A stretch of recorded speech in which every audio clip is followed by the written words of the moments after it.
from what we've seen here in the UK anyway, I would say she appears to have been one of the most popular First Ladies that I can ever remember.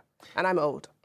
You're not that old. Would you agree with that as well? From an American point of view, has she been arguably the most popular?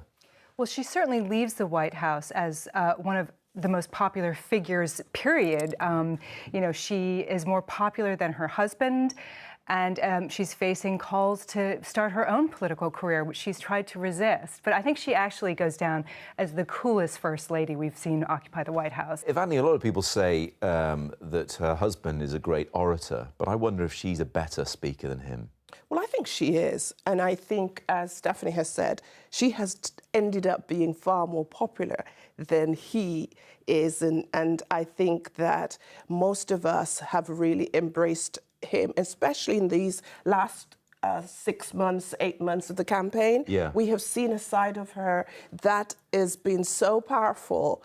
And I think even much more so than we had expected.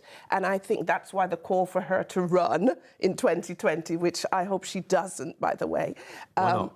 Because I think that, you know, politics, I wouldn't want her to be remembered in history by anything negative in terms of her association with politics. And I think it doesn't matter how much she is lauded and applauded at this stage, within 4 years we'd be hearing a different story. So I'd rather she stopped whilst we're all very happy and she finds a niche for herself that, you know, really cements her legacy. So quits the capital while she's ahead is basically what you're saying, Annie. But here's the thing, I mean, her husband's always going to get more flack and always going to have more critics because he is the president. The First Lady is slightly shielded from that. But even so, she didn't shy away from issues, not least the issues of women, promoting girls, black girls in particular. Isn't that right, Stephanie? Yeah, I think what was interesting about Michelle Obama was how she navigated that space between traditional, safe First Lady territory, health, education, while giving really powerful speeches, which we saw in the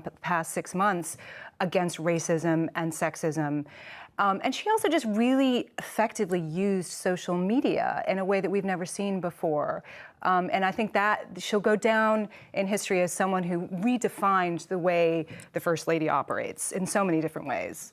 There's been some other memorable First Ladies in recent years. I mean, Barbara Bush, perhaps not. Laura Bush, maybe not. But Hillary Clinton, well, she's memorable on more than one occasion. But in terms of starry, you know, First Ladies with star quality, I mean, Nancy Reagan clearly had it because she came from Hollywood. But do you think that Michelle has that too? I think if you're talking about star ratings in terms of the celebrity ratings, maybe not.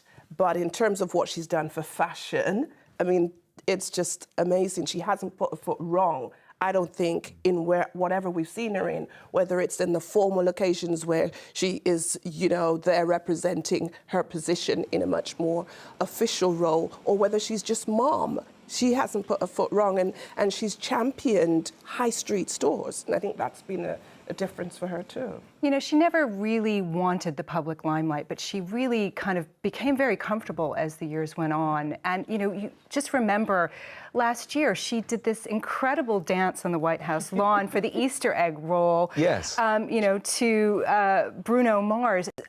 She never took herself too seriously, and I think that's why people could relate to her so well. You know, she's very down to earth, and, you know, she really, you know, was an inspiration, I think, for a lot of people. She made herself accessible in a way that First Ladies have not done previously.